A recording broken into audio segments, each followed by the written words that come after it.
It is Doom season, folks! It's almost the holidays, and my hype for the big follow-up to Doom's utterly fantastic 2016 reboot, Doom Eternal, is at a peak level. And then when Bethesda surprise-released ports of Ultimate Doom, Doom 2, and Doom 3 on the Switch, PS4, and Xbox One to celebrate the series' 25th anniversary, my little cyber demon heart almost couldn't take it. And then, a few months later, they announced a re-release of Doom 64 is the best one! It's about time! However, in typical Doom port fashion, these ports to modern consoles still weren't without issues. Yeah, you'd think it'd be impossible to screw up classic Doom in 2019, but Bethesda somehow found a way. Still, all this made me think of a time when the console hardware limitations that kneecapped Doom ports vanished. I've covered many console ports of Doom over the years. I've seen it all. I've seen terrible frame rate, missing campaign levels, awful/amazing music.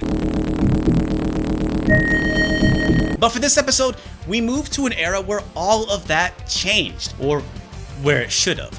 These ports may not be weird, ambitious, or unnecessary on their own, but what is weird and unnecessary is how some of them still botched it. That perfect PC Doom is still a struggle on consoles. Welcome back to Punching Weight and get ready to rip and tear. This is Doom Ports 3. Oh, and it's not Doom 3 ports. Actually, we're gonna be talking about Doom 3 a lot, but we're not gonna be talking about Doom 3 actually in this video. It'll make sense by the end, I swear. Let's go.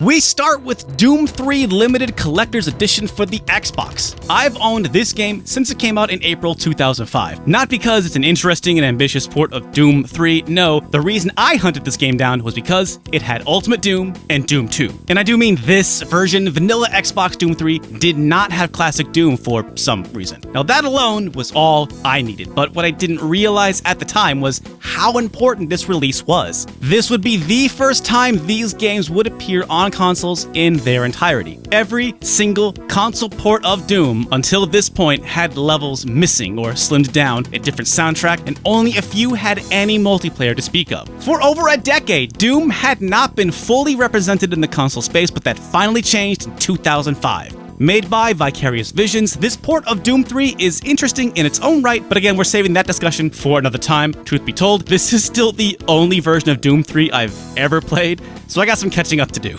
I think what's most impressive is that, well, beyond being the first time all levels from Thy Flesh Consumed and larger Doom 2 levels like the Industrial Zone and the Chasm appeared unbroken on consoles, it also has two exclusive new levels, Sewers and Betray, both of which are pretty big and a decent amount to chew on. Sewers, accessed from E1, M1, and Doom 1, in particular is almost too long, but I tend to not enjoy the more sprawling Doom levels. The titular sewer area of this level is quite the maze. Betray, accessed from level 2 on Doom 2, is a puzzle of small rooms linked together with warps. I liked it more than Sewers, plus I had a couple of Wolfenstein guards, which was fun. These levels are a really cool addition, but they're too easy to miss. They're accessed by activating random walls. I didn't even know they were there until researching for this video. And just when I thought I couldn't learn anything more about Doom. But enough about the levels, how does it actually play? Once you get past how weirdly dark it is, I mean, Doom's already kind of a dark game, but what's going on here? I'd say it plays about as well as the PC version. Solid frame rate, good controls. Well, okay, actually the controls are a little odd. The A button doesn't open doors, instead it's repeat info, in case you need to remember you just picked up a shotgun. Why is such an important button used for such a useless thing? And map is D-pad up. Another weird choice. Why is there no button customization? Turning on God mode is pushing activate 3 times while holding run, which I constantly did accidentally. It was kind of annoying. And overall, the audio is a little muffled. But these are all really small things, and man, I played the hell out of this back in the day. Plus, it had co-op and multiplayer, though just local, but it was still pretty cool. But again, this is only the steel case version of Doom 3, however, there was an alternative. The Doom 3 expansion pack Resurrection of Evil was released 6 months later, and all Xbox versions have the Ultimate Doom, Doom 2, the 2 extra levels, plus the master levels for Doom 2, making this the more complete package, depending on how you were looking at it. I did not realize that at the time. I probably would have been happier with this one, but I don't think I could have waited that long. I needed my Doom. I needed it. I had a problem. I still have that problem. The mastered levels for Doom 2 is an awesome get for this package. They are some hardcore levels, and I'd like to say that this was their first time ever appearing on consoles, but that's actually not true. There's also Final Doom for the PS1, a game built on a house of lies, with about half of it being made up of Doom 2 mastered levels. I mean, how are you gonna call a game Final Doom, but you only got 6 levels from the Plutonia experiment? Come on. Plus, it runs worse than the custom PlayStation edition. Overall, it's kind of a fascinating mess. But anyway, this is at least the first time console players could play Doom 2 mastered levels at a decent frame rate. Doom 3 Resurrection of Evil was developed by Nerve Software, a company founded by former id Software employees, who would handle most Doom console ports from here on out. Everything here runs and controls as well as it did on the limited collector's edition, and more than likely shares a lot of the same code. The 2 bonus levels and the mastered levels are great additions, but future Doom 2 re-releases would instead have a different bonus episode, No Rest for the Living. These maps were designed by Nerve and first appeared on the XBLA version of Doom 2, and then later on the Doom 3 BFG edition, which also features Ultimate Doom for good measure. At this point, we've now moved on to a new console port of Doom. You can think of it as 2 slightly different versions split across 5 games. The XBLA/BFG iteration of Classic Doom is basically a slight improvement over the OG Xbox version, with brighter graphics, a smoother look, split screen and online multiplayer, and better controls. Still no button customization, but it's no biggie here. I think I'd like No Rest for the Living more than the mastered levels. It's only 9 levels, but they're huge and pretty well made. Apparently, they're so huge and packed with enemies, they couldn't run on the original 90s engine, so it's classic Doom, but without limits. I love that kind of stuff. Toss in the fact that these XBLA/BFG games are the only Doom ports with online multiplayer. That's still true, by the way, and you could make the case that these are the best console ports of Doom and Doom 2. The BFG edition was also the first time any Doom action came to the PlayStation since the PlayStation 1. But bringing it all back to where we started, I'm pretty disappointed that the Nerve-developed 25th anniversary ports of Doom and Doom 2 are rife with a lot of minor issues. Like, a lot. It's a bit of a train wreck. In retrospect, there was trouble right away with these ports. Even in the launch announcement trailer, they screwed up the orders of Doom 1 and 2. Like, you thought we weren't gonna notice that after the Doom 1 logo, you show level 2 from Doom 2, and after the Doom 2 logo, you show E2M1 of Doom 1? Slayers club my big toe. Don't at me. Now, to be fair, this was just a trailer at QuakeCon. They fixed it with the other trailers. But still, Doom on Switch? Portable classic Doom? Insta-purchase, right? Well, minutes after launch, social media exploded with grim news. An internet connection and registering to Bethesda.net were required to play on all systems. It was basically DRM on one of the most DRM-free video games in existence. Bethesda claims it wasn't to enforce DRM, and someone's not getting the company memos because the port of Doom 3, which was ported instead by Panic Button, never had these issues. It was apparently a way to get people to join their proprietary Slayers Club, which, hey, don't at me. Wait, no, please do at me, because I put hundreds of hours into the Doom 32 export in the 90s. I'm already part of the OG Slayers Club anyway. DRM or not, it still took Bethesda 3 weeks to patch out this requirement, and it's still prompted on startup, and if you're playing offline, it hassles you for an internet connection 3 times.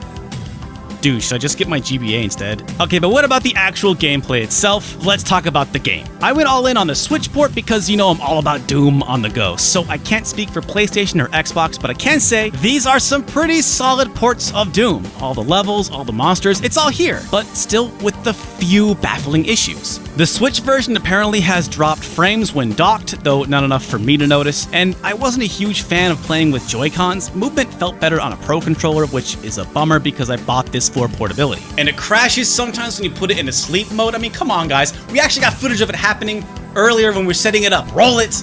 We're trying to set up right now. And it froze on me. It froze? We haven't even set up. The mic isn't even on yet. I'm still setting up the It's still frozen. It's like, why are you messing up my portable Doom? I just want to play portable Doom. Come on, guys. For some reason, there's a level select for master levels, but not for Doom 1 or Doom 2.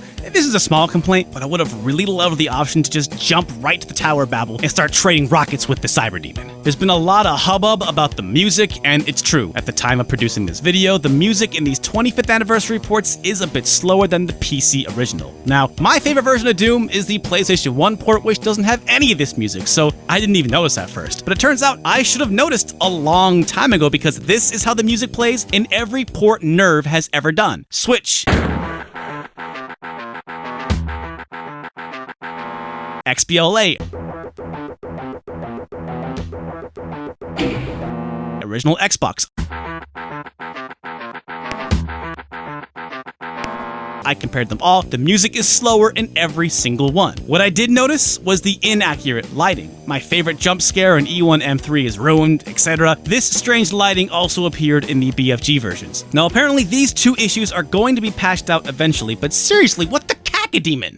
Update: on September 26th, 2 months after launch, they did release a patch, but it was a patch for fixes that shouldn't have needed fixes in the first place. These are, again, very small issues, but re-releasing Doom ports should have been a slam dunk. Previously, Doom ports were just extras, bonus content, but these are to celebrate the series' 25th anniversary and to build hype for a new game. This was the time to finally get it right. I don't think they have any plans to fix other issues like the stretched out aspect ratio, but to be honest, that one doesn't bother me. Thick cacodemons are valid too, y'all. Them demons thick. Dummy thick demons. Now we talking. In terms of other content, there's no online multiplayer, just split screen, which is kind of disappointing. These two ports have all episodes of Doom and even the master levels of Doom 2. However, I guess this shouldn't be considered the be-all end-all of Doom. It's missing all the console-exclusive levels, plus there's been nary a whisper about Final Doom. No big surprise there, but what's odd to me is the omission of No Rest for the Living, which was even made by the same people. I feel like I am being extra negative on these ports, but just can't understand how Bethesda is making these kinds of mistakes. And I'll tell you this, it makes me worried for the Doom 64 port. So with no place else left to go, it was time to check out the iPhone ports. Yep, it had to happen. It's time for Punching Weight to go mobile. You thought I was kidding when I said I love portable Doom. I need that ultimate portable experience. And actually, Doom on iOS is not a new thing. Originally, it came out in 2009, ported by John Carmack himself. Coincidentally, right before its software was purchased by Bethesda. I slept on that version though, and then 2017's iOS 11 update made it unplayable. Same for Doom RPG 1 and 2. Sleeping on mobile ports, gotta fix that. But before you get too depressed about that, Doom is back, baby! Released alongside all these new console ports, plus this is the first time Doom 2 came to iOS. And of course, because this is iOS, we have to contend with touch controls. Now, touch controls are why I avoid most mobile ports. It just never works. But the touch controls in the 25th anniversary Doom and Doom 2 on iOS are borderline unplayable. Strafing is mapped to the left screen, while turning and firing is mapped to the right. It tries to emulate a controller setup. Movement is hard enough thanks to a bit of a delay, but mapping your look and shoot to the same side was a huge mistake, making precise aiming an incredible struggle. Double tapping is supposed to auto-fire so you can shoot while turning, but I had a hell of a time getting it to work. And of course, there's no controller customization. It's worth noting that these controls are different from Carmack's original version, which also had multiplayer network via Wi-Fi and Bluetooth. Where the heck did that go? To be fair, the problem of how to translate a game like Doom to touch controls is fascinating, but Bethesda changing up the controls is basically a tacit admission that they still hadn't nailed it. According to Reddit, both iOS Dooms have support for mobile controllers like Nimbus, so there's that. All I know is playing with touchscreen is a nightmare. Oh, and at startup, you're still asked to join BethesdaNet. Thanks, I hate it.